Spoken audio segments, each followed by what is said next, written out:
مئات المواشي وبعض الأشخاص والجبال والصمت. هذا ملخص المشهد في وادي الأردن.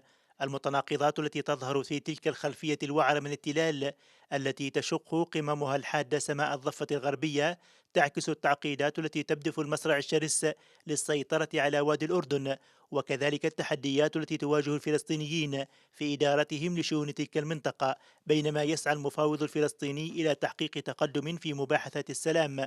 لقد بات استهداف سكان الفلسطينيين البدو في وادي الأردن بالطرد وهدم منازلهم، بل تعمد قوات الاحتلال حتى إلى تدمير الملاجئ الإغاثية التي تقام لنجدة القرويين المصممين على البقاء في العراء. بات أمرا معتادا، فكل حين تشن عليهم حملة لتدمير بيوتهم، من ذلك الموجة التي حصلت عام 10 و2000 والتي استهدفت خلالها القرى القائمة في المنطقة منذ ما قبل عام 67، وهو ذات الادعاء القانوني الذي تدمر بموجبه بيوت البدو في صحراء النقب. 90% من منطقة غور الأردن تقع في المنطقة المصنفة جيم، التي تخضع بشكل كامل لسيطرة الجيش الصهيوني، ولا تمنح فيها تراخيص، في الوقت الذي يستمر فيه بناء المستوطنات الصهيونية واستغلالها فلاحيا بحجة موقعها الحدودي والعسكري لحماية أمن الكيان. وتلعب مجالس المستوطنات دورا في ضمان منع الفلسطينيين من البناء في كل منطقة الوادي تقريبا.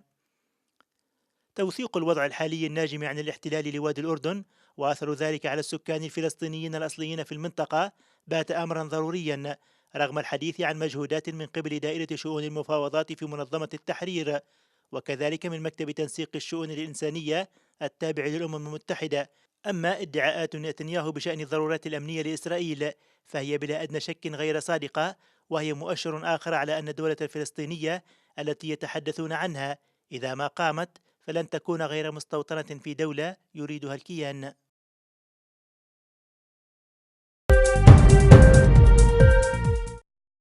بدأ في مدينة بنغازي عصيان مدني جزئي استجابة لمنظمات في المجتمع المدني دعت إلى عصيان مدني مفتوح احتجاجا على الوضع الأمني في البلاد. عدة مؤسسات عامة ومدارس وجامعات أغلقت أبوابها استجابة لدعوات العصيان، فيما توقفت حركة الملاحة في مطار بنغازي، لكن بعض المحال التجارية والمؤسسات والمدارس شهدت نشاطا عاديا. المنظمات التي يعد بعضها فاعلا على الساحة السياسية في المدينة طالبت بموافقة أعضاء المؤتمر الوطني العام على جميع مقترحات لجنة فبراير المشكلة أخيرا. في خطاب ألقاه بن كيمون أمام البرلمان الانتقالي لإفريقيا الوسطى، أكد الأمين العام للأمم المتحدة أنه لا يود زيارة إفريقيا الوسطى ليخلد ذكرى إبادة جماعية، مشيرا إلى أن التصفية على أساس عرقي وديني هي واقع بإفريقيا الوسطى. قال ذلك في أول زيارة له منذ اندلاع أعمال العنف ضد المسلمين في إفريقيا الوسطى العام الماضي. ووصل الأمين العام للأمم المتحدة بان كيمون إلى العاصمة بانجي في زيارة مفاجئة دعا فيها قادة إفريقيا الوسطى إلى تجنب وقوع إبادة جماعية جديدة في القارة الإفريقية. وتوقف في العاصمة بانجي لكي يبحث مع رئيسة البلاد كاترين سامبا بانزا وسائل وقف عملية التطهير العرقي التي كان المسلمون ولا يزالون أغلب ضحاياها. وزار الأمين العام مسجدا في بانجي يأوي 1500 مسلم نزحوا جراء الصراع، وقال للأسر أنه لن يتم نسيانهم وأنه سوف يوصل رسالتهم إلى العالم بعد أن أخذ منهم القتل والتهجير كل مأخذ.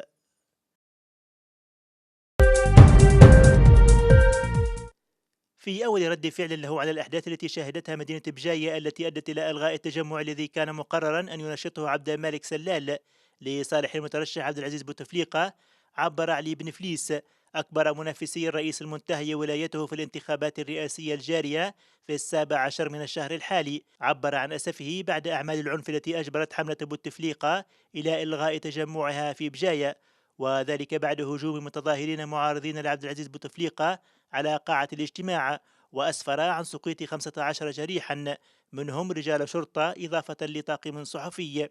وأعرب بن فليس عن أسفه للجو المضطرب الذي تجري فيه الحملة الانتخابية، مؤكدا أن واجب الحقيقة يملي عليه القول إنه لم تتخذ الإجراءات اللازمة لكي تتم عملية الانتخابية في جو هادئ.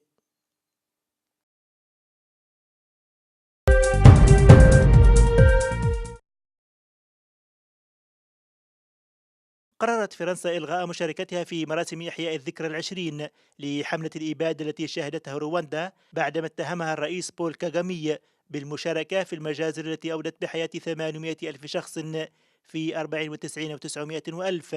ويشكل هذا القرار ضربة جديدة لتطبيع العلاقات بين البلدين التي تسممها الشكوك على الرغم من مصالحة رسمية في 10 و2000.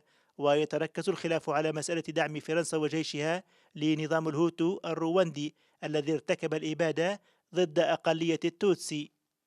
الرئيس كاغامي تحدث عن دور مباشر لبلجيكا الدولة المستعمرة السابقة وفرنسا في الإعداد السياسي للإبادة ومشاركة الأخيرة في تنفيذها برعاية الأمم المتحدة.